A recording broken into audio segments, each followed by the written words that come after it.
Tad, thank Well, you. if you guys have Monty in front of you.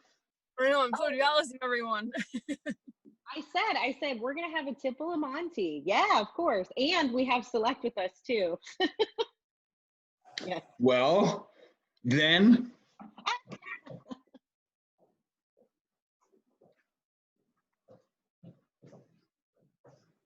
All right, all my friends are here. There we go.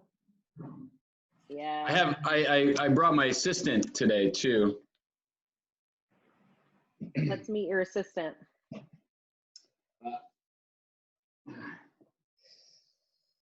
Just a second here.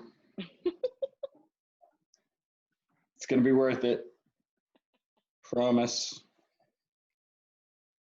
Oh my God. Hi. Was it my daughter's 7th birthday? It was a little prop today. Oh my God. It is your daughter's 7th birthday. Did you get her that pink kayak that you were trying to get? I got her an Arctic blue kayak, but I had pink decals made with her nickname, and I'm spray painting her paddle hot pink. You are. This is what we do in the time of Corona. The father of champions. I love it, dude. Good. This is meant to be a very casual, conversational, have fun. Let's drink some Monty. I want to learn more about Tad, and I have some questions for you about some of the content that you've been creating, mainly with that guitar or the microphones that I see on your videos, which is great. Yeah, I figured you might. Luckily, I had it. It's always at hand. Really appreciate you guys taking some time out to talk to Tad. He's one of my favorite people in the industry. And Tad, I don't remember meeting you, but I feel like I've always known you. I don't know how. I don't remember the first time we actually truly met. You know, I don't either, but I feel the same way about you. I mean, we spent time together last year. Yeah. During Repeal and before that with Bar Smarts. But yes. I felt like I had known you for years as well. So yeah, like I was like, oh, Tad, of course. Everybody knows and loves Tad. Hey, Connor, what's up? So I'm going to start with a cheers and a toast to all of us being able to connect with each other right now, even if we're not in the same room. Actually, it's kind of cool that we can get the national brand ambassador of Montenegro just to hang out with us for a little bit. So we really appreciate you taking the time. And I love seeing all of your beautiful faces. So cheers. Monty. Cheers. Salud, everybody. Chin chin. Chin done. I love it. I wanted to know, so when was the first moment that you realized, hey, Daniel, what's up, dude? When was the first moment that you realized, okay, like this stuff is serious. This might change the way that I do my job for the foreseeable future? Well, I guess the first moment was I was in, we were in New Orleans. I think it was March 10th. Flew back from New Orleans. You know, at the time, New Orleans hadn't really been affected yet, or at least they didn't know that they had been affected yet. So there was some conversation, a lot of conversation. But when I flew back and was supposed to fly to Aspen, Colorado for the Après-Ski Cocktail Classic a day and a half later. And as I was on my way to the airport, my bosses called and said, we have to pull the plug. We're just not secure. And that was kind of the first, you know, that it threw me for a loop. But I turned around, went home, and the next day, or later that afternoon, they shut down all of the Après-Ski Cocktail Classic. By the end of that weekend, Aspen was in quarantine. Wow. And then really from there, our bosses on the American side of Montenegro called a meeting and said, ground stop on all travel indefinitely. And then obviously in New York, things very quickly, New York and New Jersey started shutting down almost immediately after that. So that was really, you know, that was the beginning of it. And then it's really, I mean, even now, it's been a daily, I think for all of us, an evolution as to the nature of our home lives, our private lives, our jobs, our work, the scope of our work. I mean, Chris Chamberlain can tell you, he especially, but he and I have been doing a lot of this, a lot of classes, a lot of education online, and who knows that won't be the wave of a lot of our futures for people who do this kind of thing, you know. Yeah, totally. I mean, my oh, I'm getting a big delay. Hold on. Okay, I think we're good. My world changed right around I think St. Patty's Day, and that was really what I felt was the big moment in Tampa, where a lot of us on this call are. Hey Juan, hey Roger, nice to see you guys. And I just noticed this vibe in the air that was just so different. And I remember I was going on, I had Savage and Cook whiskey in town, and I was on a ride along, and all of a sudden, all of my meetings just kept canceling, like one after another after another. And I didn't really truly understand what at that moment was happening. And then, of course, the next day, that's when it felt palpable in the air. I just knew that this was forever changed. Yeah. So, and we've all had to adapt. I'm doing a lot more virtual sessions than I ever thought I'd be doing, making videos and trying to interact with people in the bar community right now here. Kat and I just did a live podcast yesterday. Cool. That was fun. We drank some good gin martinis. We had a blast. We danced on camera, which was pretty great. We did. We did. There was dancing. There was a lot of fun. Well, there was a lot of mom moves because I was trying to show those off. Mom moves. There was the dad moves for sure. Well, and you have the dad voice, and so that's a great segue. So one of the things I love about what you're doing on your feed and seeing you interact with social media is you are just like, I have no shame. I will take pictures in a tuxedo with boxers on the bottom. I will sing my heart out with a juicer. So have you always sang? What's your favorite type of music? And when did you have this idea to just be like, I'm just going to start lip singing songs on Facebook? Love the Frank Sinatra. Love the Frank Sinatra videos, Tad. Oh, thank you, man. Thank you. And Tad, before you dive into that, as someone with no hair, what made you bring out the Flowbee and decide that I want to have a vacuum suck on my head to cut my hair? So if you're asking questions, that's the ultimate question I have before I leave. Well, listen, necessity breeds invention.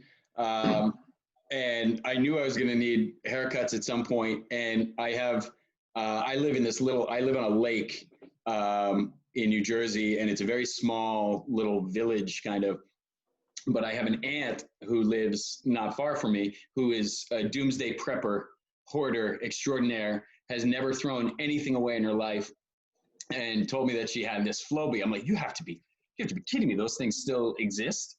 And sure enough, she pulls out this pristine box, and it's a Flowbee. And I said, well, I am using it. And not only am I going to use it, but I'm going to share it with the world because it's just so stupid and ridiculous. And honestly, it's what we need. It's what we all kind of, I think, are yearning for. And it's a look into the minutia of other people's lives, but celebrating it and making it fun. As far as the singing goes, I mean, years and years and years ago in a different life I did, I played some music and I did some acting, but a couple decades ago. And it's something, honestly, that I lost touch with. Life gets in the way. I have, over the years, I've had bars, I've had a consulting company, a couple different iterations of my career. I have 2 kids who are 10 and 7. So life gets in the way, and you don't realize how much you lose touch with things that previously identify. At least I didn't realize it. And then I actually, probably somewhere around week 2, it was late at night. I was on the phone with a friend of mine from Boston who was really, really struggling emotionally and mentally with with everything we all are, with being locked down, and was really, really having a tough time. And we just started reminiscing about old karaoke sessions and things like that. And then before I knew it, I told Alexa to play Frank Sinatra, and I had a whisk in my hand and the camera, and I was just doing it just to cheer her up. And it did, it worked. But I realized how much it cheered me up, and how much joy I took out of it. And it was extreme joy in this 2 minutes worth of time. And I just said, fuck it. And I threw one out and put it on Instagram and Facebook. And then with like all of these people commenting and saying more. And I kept doing more and doing more. And it made me pick my guitar back up again, which I hadn't touched in years. And it was just bringing me such great joy and allowing me to handle my situation being in isolation, kind of by myself. I'm single. I live by myself. I have my kids a few days a week. Cope better with work and be more creative with work and things. And I just decided to keep sort of sharing it. And it did. I mean, it made me reconnect. I did a duet with my cousin who lives in Tennessee, who I haven't seen in 20 years, and we're now talking on the phone every day. So it's been really pretty wonderful. And then, I like tomorrow I'm loading my kayak up with cocktail equipment and camera equipment to paddle out to an island in the middle of this little lake and set up a bar and make cocktails. It's the stupidest thing. It's completely superfluous, makes no sense, but I'm going to do it because it's going to make me happy. And I think it'll probably make 10 or 12 people happy too. I love that. Yeah. Has anybody on this call tapped into some other creative outlets? Because all of us, I think, are bartenders by trade on this call. Has anybody beyond just bartending found some habits or some old things that they used to do that maybe they've put to the side? Is any of that resurfacing for you the way it did for Tad? I went to college for acting myself up in New York. So it's been really cool getting to make the Broken Blender videos and like get behind the camera, and we got lights and everything. So it's starting to get real, and it's a lot of fun. Getting to go back to that is pretty special. Whenever you have a full-time job and bartending and running bar programs, you can't really audition. You can't get to go do those fun things anymore. So it's been cool to get that time to make some fun videos again. Good. But it's funny, we use those skills every day. We always have. That's why we love our jobs, because we're passionate about the industry. But those of us who have performed in the past, I think, are able to, it's a one-man show sort of, or a one-woman show when you're behind the bar, or you get to really kind of express your personality and your abilities. So it comes in very handy. But it's great to see that so many people are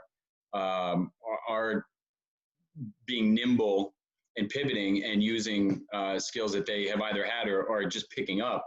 And there's some really great videos that I'm seeing, and some great content. I mean, there's a lot of content. There's a lot of content. And honestly, that's why for me, we had several discussions within Montenegro about, very early on, while we were putting together this Monty for Good campaign, about what we were going to do as far as content, when we were going to start putting out master classes and things like this. And, we said, I said, let's kind of pump the brakes and see how this goes and where this goes. And then, like with Chris and I, we've been doing a lot of content, but more internally for distributors and importers and select kind of accounts and things like that. And it's been very successful. And so many people, so many brands, and so many individuals are doing great educational content and virtual happy hours and things. But I kind of wanted to take a different approach and just do something that appealed to, sort of a different side. And we started that. Now I'm starting to do cocktail videos and things too. But but since I started with the wacky shit, I can kind of pepper them and kind of put them together and hopefully people buy it. Yeah, I saw your video yesterday for World Cocktail Day. I loved it. It was the Americano riff, and I thought just even your personality coming through is really nice on those videos.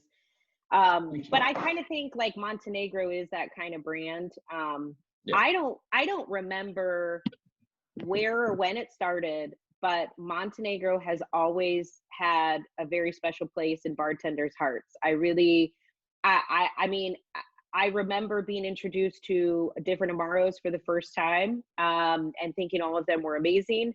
And I love each of them for different reasons. But there really is this strangeness that happens with Montenegro. And I can't really explain it. I mean, maybe you can speak to it, Tad, but there's just this affinity for it, this love for it that happens with the bar community. And I mean, I love it, but. Yeah.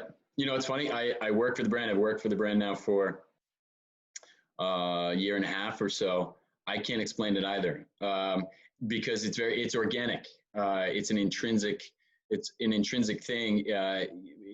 Montenegro builds a loyalty with bartenders and servers and restaurant managers. And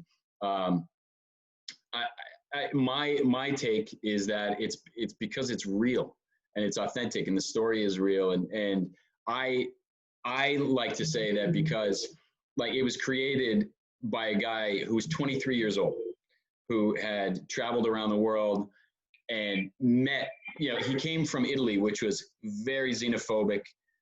He came from a culture that was very homogenous and hadn't experienced anything beyond what I would say would be, sort of upper class, educated Italy in the mid to late 1800s. And suddenly he's just these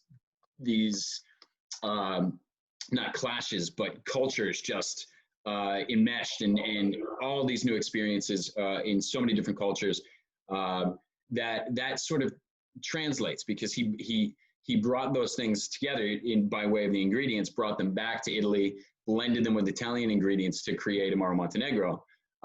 And that's what our business is. And that's what our industry has been for thousands of years. It's this confluence of cultures and styles and techniques and people who learn and share and grow from all walks of life and come together to create something bigger than the sum of its parts.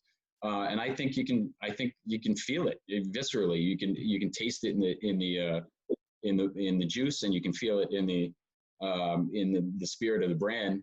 I think I'm also just getting a lot more sentimental and introspective as I get older.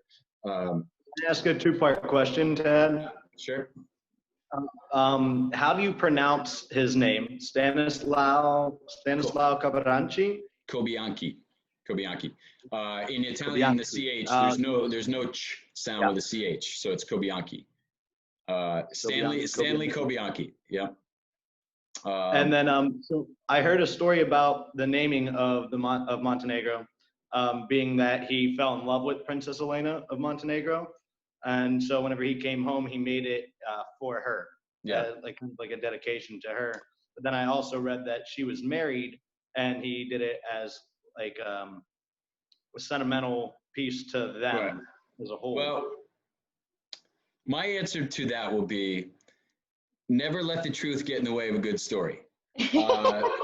And I honestly, Montenegro is absolutely named after Elena, who was the Princess of Montenegro, who got married to the Crown Prince of Italy. He was the Crown Prince of Naples, became the King of Italy in 1896. I mean, whatever the reason, it was a brilliant stroke of marketing because he now had the king and queen behind his brand by naming it after them. So, it's funny because there are stories like that within the Amaro world and the Aperitivo world. There are a lot of stories like that. There are other brands that became like the official Amaro supplier of the House of Savoy that ruled the Piedmont. And then there were other brands that vied to unseat them.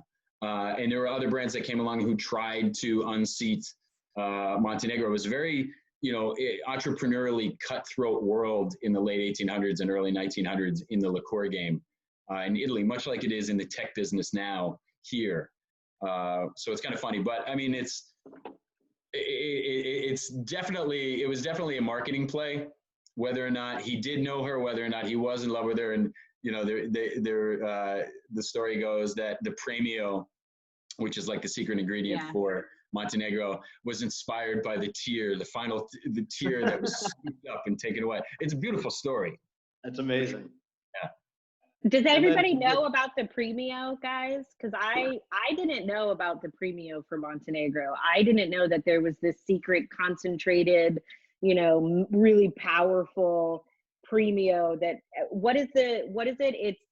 It's how many percentages of it and how many liters of it are it's 1 liter. So the premio is there are 40 botanicals in Amaro Montenegro. 5 of the botanicals go into what's called the premio, or the prize, and it's a micro maceration, infusion, and distillation of the 5 botanicals, done in a totally separate style, different facility, like secret lockdown, super, super, super secret, and it's incredibly, incredibly concentrated and intense. So it's essentially like a drop and a half per bottle. Or scaled up, it's 1 liter of premio for 15,000 liters of Montenegro.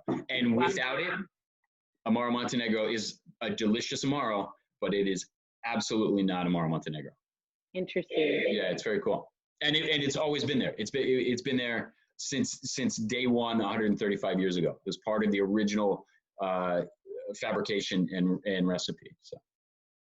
What do you think is the true defining character of Montenegro, and what is it? What's its essence in maybe a sentence or two, and what really separates it apart from the pack for somebody who's worked for the brand directly? Right. What do you feel like?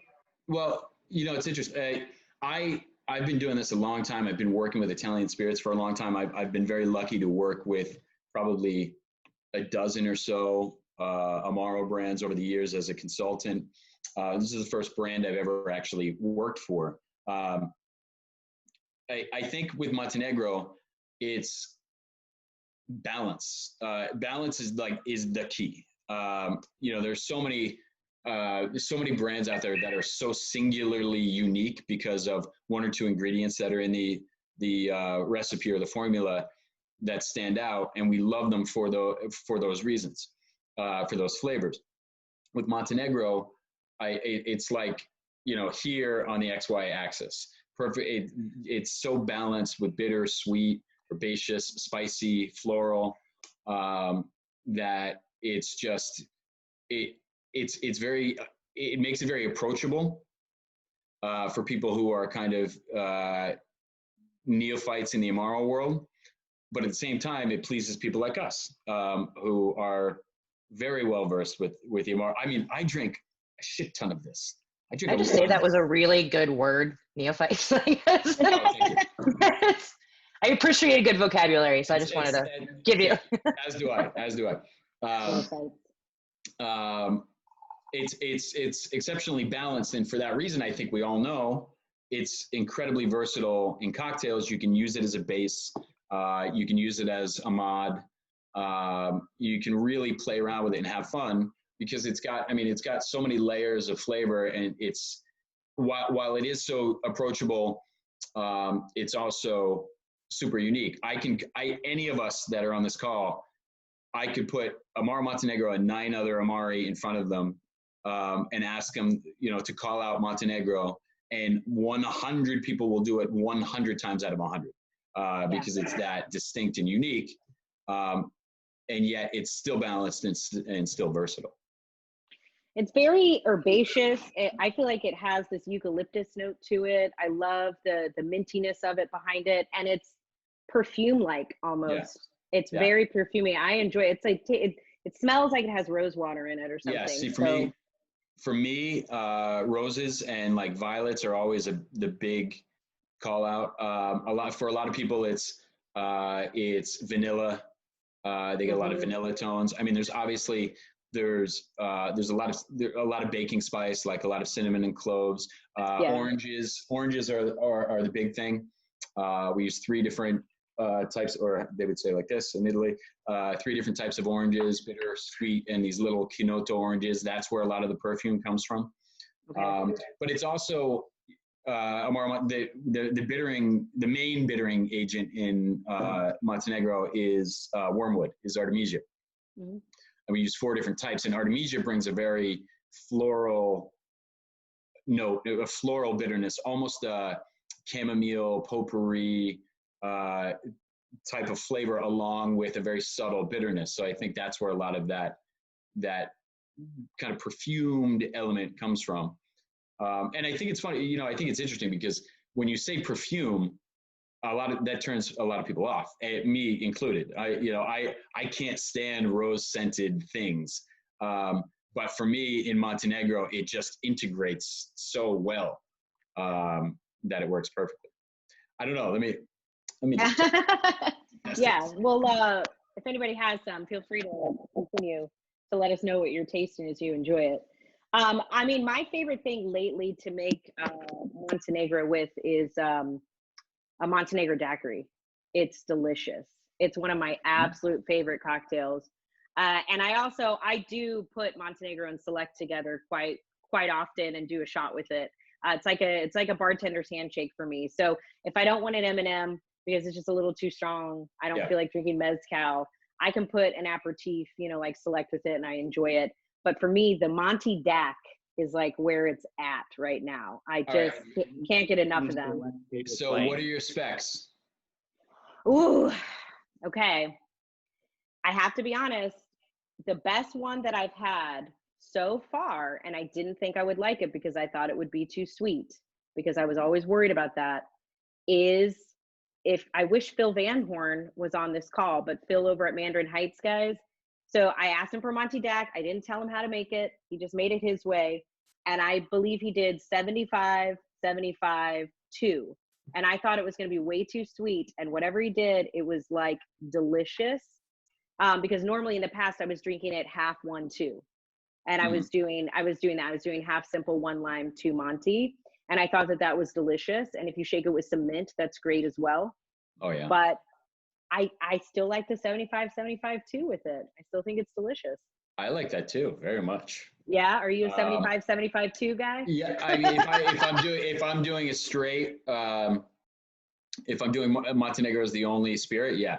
But my thing lately, my mission in life is to get people to just split the base. It doesn't matter what cocktail you're making.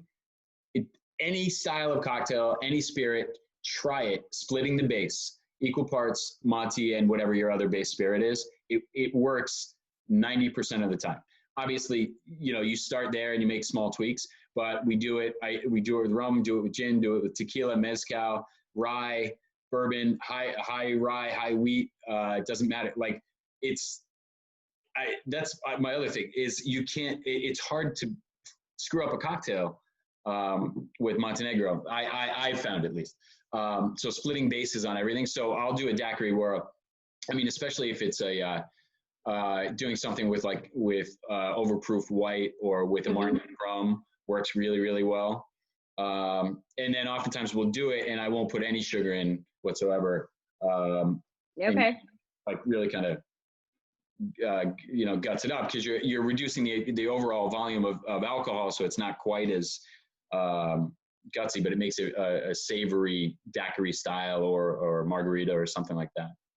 Delicious. Yeah. I love that. Monty Palomas lately too.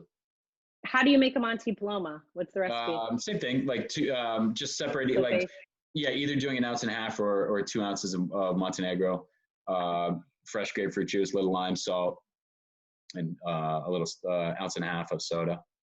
Nice. Yeah, or again, if you split the base, ounce, with that maybe 1.5 ounces of grapefruit, a little bit of simple or agave or even orgeat or something like that. Does anybody on this call have any drinks that are personal favorites of theirs with Monty? Since you were talking daiquiris, and I got to run here in a second. Monty daiquiri, but put some pineapple in it. Fresh pineapple? Fresh pineapple when you shake it through, or even just a splash of pineapple juice. That pineapple Monty daiquiri is solid, or even banana, because adding banana into that is just spot on. Yeah. Chris also, I give a shout out to his pina colada skills.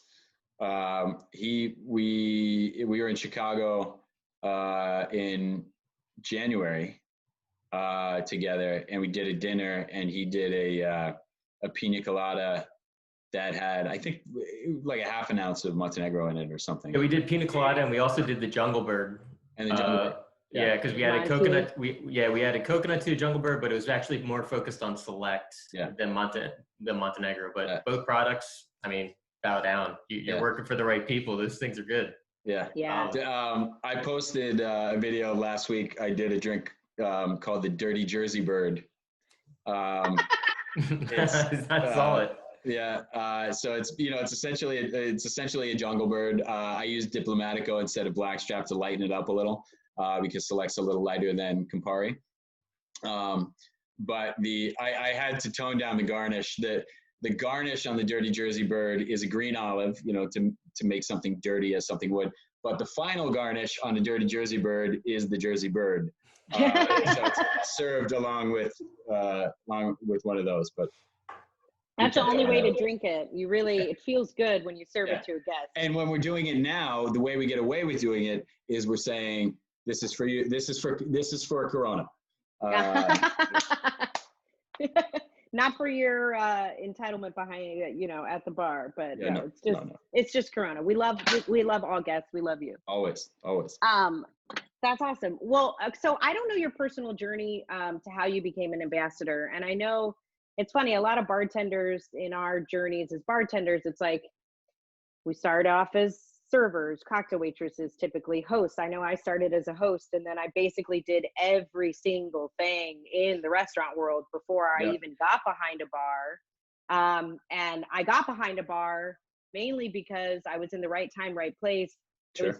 I was living in New York, and I was working at Prime Meats, and Hurricane Sandy came through, and I was the daytime maitre d', and they were like, you better get your ass behind that bar, because we were getting busy. So people are like, can I get a Sazerac? I'm like, sure, let me look that up. I had no idea what I was doing, but I realized how much I loved being behind the bar in that moment, and that's what I wanted to do. But I know a lot of bartenders come to me and they go, I would love to be a brand ambassador one day.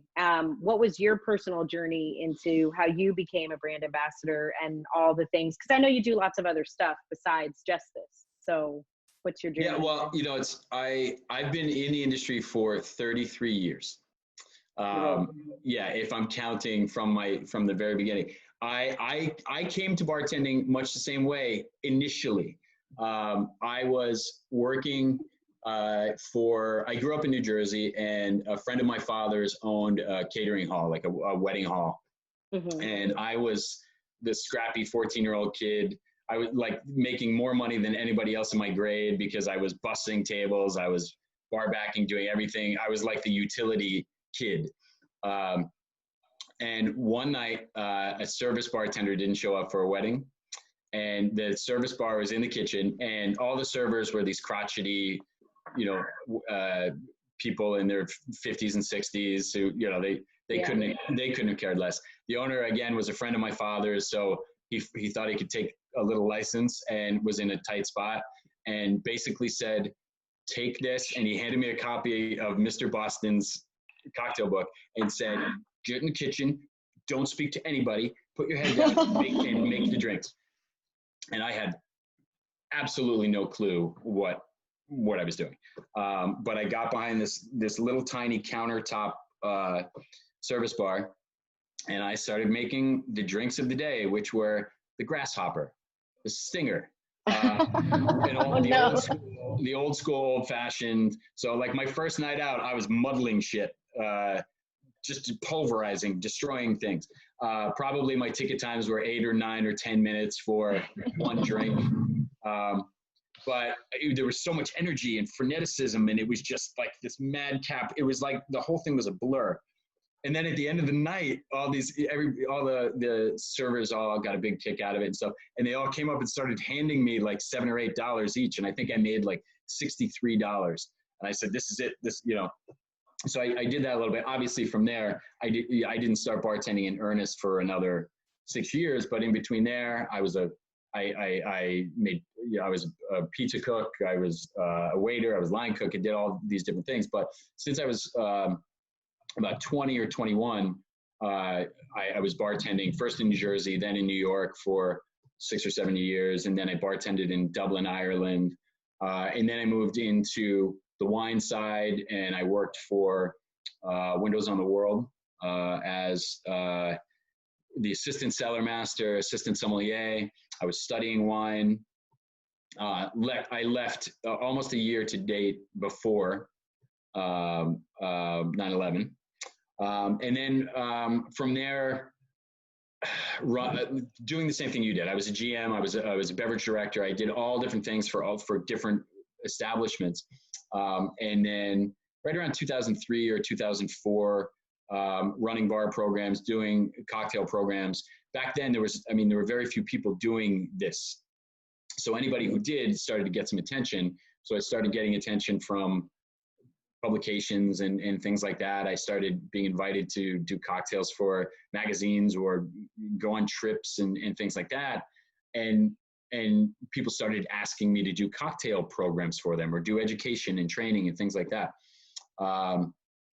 And I met my business partner in what would become my consulting company, Tippling Brothers, doing the very, very first ever bar course, Beverage Alcohol Resource.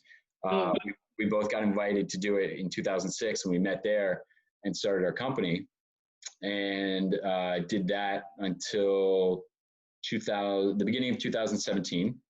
And consulted on hundreds and hundreds and hundreds of different projects, all different kinds of projects. And along the way, we opened the Tippler in New York, became partners in Mexican restaurants in New York and a couple other cities.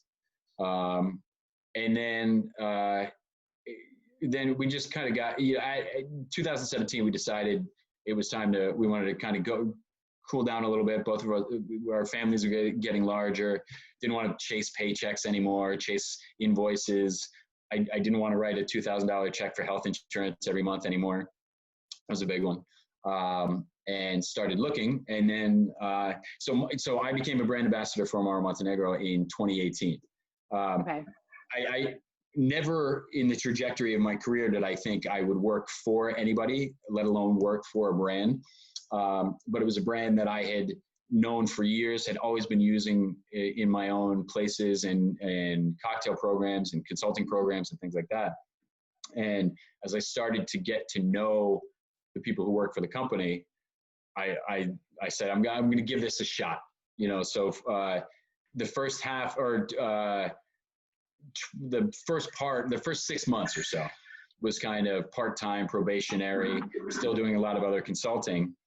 And then I actually pushed them and I said, no, if we're going to make an impact, if I'm going to make an impact, I want to be the ambassador for Montenegro. You're right. They were like, there you go. Hey, what were you doing in New York before COVID? You had some Amaro secret bar that was there that I heard about. Can you speak on that project? Because it was really cool. And I was actually going to go visit you and try and go. Yeah, I can, because it's done. It's not going to reopen at the Nomad. At the Nomad, just above the Nomad bar on the second floor. It was essentially what was once an old hotel room, or it was a utility bathroom, 10 feet by 10 feet. That a couple of other brands had done it before, but we gutted it and built out what we called like the cabinet of curiosities and made a bar, a Montenegro kind of bar, where we would create these sort of 15 to 20 minute curated tours. And the staff of the Nomad would invite people up who were either there to have dinner or drinks or things like that, invite them up for this sort of little experience. And then if we were there, we could bring whoever we want and do a takeover of it and stuff. So it was great. We got beginning of March or the middle of February we got a month out of it. It was pretty amazing. We'll see. Yeah, we'll see. We'll see if it ever. Nobody knows what's going to happen in the Nobody future. knows a thing. And in New York, we have no idea. I have my friends in South Carolina are telling me, yeah, restaurants are open. Everything's great. It's fantastic. And in New York, we're just like this because we're still, the light is, you can just kind of see a pinhole of light at the very end of the tunnel. But we're still many, many, many months from that really being able to open in any sort of appreciable way. What's the vibe like right now in New York? I think this week, as I said earlier, and I think we can all speak to this, this whole thing just changes every day. The evolution of the way we're all feeling, and you can see it on social media, the way we're all feeling, these kind of lumps of emotional changes that are going on and kind of the physicality of this thing. Right now, I think people are just fed up. They're very tired of being inside. Still maintaining as much positivity as we can within communities and things, but everybody just wants out. Because in the city, I'm lucky. I live outside of the city, so I have the ability to get out. In the city, it's still pretty tough to be out and about. You can't really. Mass transit is still off the table because there are people doing it, but there's no way to avoid being stacked up on top of each other. And you'd be shocked at how many people are taking it, are doing it, are not distancing, are not wearing masks. So it's scary. But I think right now we're at, this week, people want out, they want this to be done, and they're seeing or they're getting conflicting information that's starting to happen elsewhere. Right. But I think that's why social media is so important right now. Because it does give people the ability, and social media, and like I use this all the time, like this, as we all do. I've been using it like this way more often than I have in the last year. Just picking up the phone and calling people, or people call me out of the blue. So people are staying in tune and in touch with each other. And probably, and ask, and in a more appreciable and real fashion, I think, than they have been. But it's tough. Right now it's tough. Yeah, you were nice enough to answer my call. I don't think I've called you maybe ever, but I've had you in my phone, and I just picked up the phone and called you, and you answered, and I was like, "Hey, man, do you wanna talk to me for a little bit?" And you were like, "Yeah. Do you want to do it now, or you want to do it later?" I was like, "Well, we can talk now too." You had an interesting insight, and I think you're right, but you had a viewpoint on the way that we're going to greet each other moving forward. What's your feelings about that? My personal feeling is that the handshake is dead. And I don't mean that in a doomsday fashion or anything, but I think that we will start to adapt new means of greeting each other. If you look at Japanese society now, Japanese imperial society, we all know that Japanese bow to greet one another. What we don't think about or don't know is that one of the main reasons that the Japanese do that is because they understood that we communicate diseases, infectious diseases, and bacteria and viruses by contacting each other, bodily contact. So embracing was banned in favor of the bow as a sign of courtesy and respect, and now it's woven into the fabric, and it has itself created its own levels, and there are different ways to bow with someone who is in a position of authority over you, with age differences and things like that. And I have a feeling we'll start to adapt things initially that will then become, it's a different bump or wave or gesture, whatever it is in bit of body language for your boss than it would be for your boss's boss or for your grandmother or your great aunt versus your best friend or, so I don't know what it is. I don't know what the gesture will be. It's the kid and play. Everyone's going to start doing the kid and play. It could be the kick step. It could be the kick step. I would fucking love to see the kick step. I'll do it right now. I would love to see the kick step. But yeah. Nice. Well, what were you gonna say? We also had a great. My favorite part of our conversation the other day was just talking about I have become a forager. I've been eating every dandelion that pops up in my yard. The flowers, the stems, and the leaves. I've been making. I made syrups out of the flowers. I made pickles out of the stems. My kids now go out in the yard and pick dandelion greens so that we can put them in salad. It's so ridiculous, but I love it. And I'm lucky enough to have a yard that I know has not been sprayed with pesticides or peed on by a dog. So I can do that. I highly recommend, if you also know that there is no dog urine or DDT on your dandelions, pick them and eat them because they're delicious and hugely nutritious. Vitamin A, vitamin K, all day long. Really, dandelions? I had no idea. Dandelions were brought here by the early, by the Pilgrims, essentially, as a very cheap, easy, and obviously pervasively easy to grow means of food and medicine. They're a very, very powerful diuretic, amongst other things. Dandelion, burdock root, all these different things. But they're huge amount. They blow kale out of the water. Really? Yeah, with a lot of the vitamin schedule. But they're also, like, if you eat too many dandelions, you are going to pee and poop, like, for sure. You don't want to eat too many. But they're also great. If you like bitter, and I think we all do, the more you let them grow, the bigger the leaves get, the more bitter they get. So then you saute them like you would escarole or kale or something like that. It's pretty great. I mean, it's the same thing with Amaro. The more you drink Amaro, the more, well, it's what it's for. I mean, that's a digestivo as well.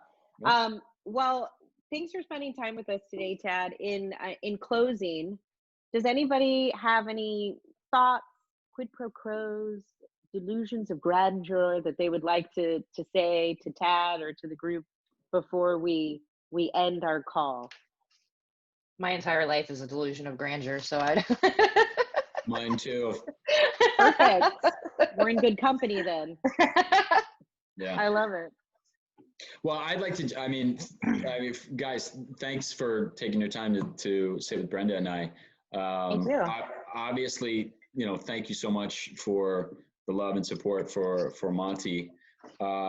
And, personally, I just want to know that we're always thinking about you.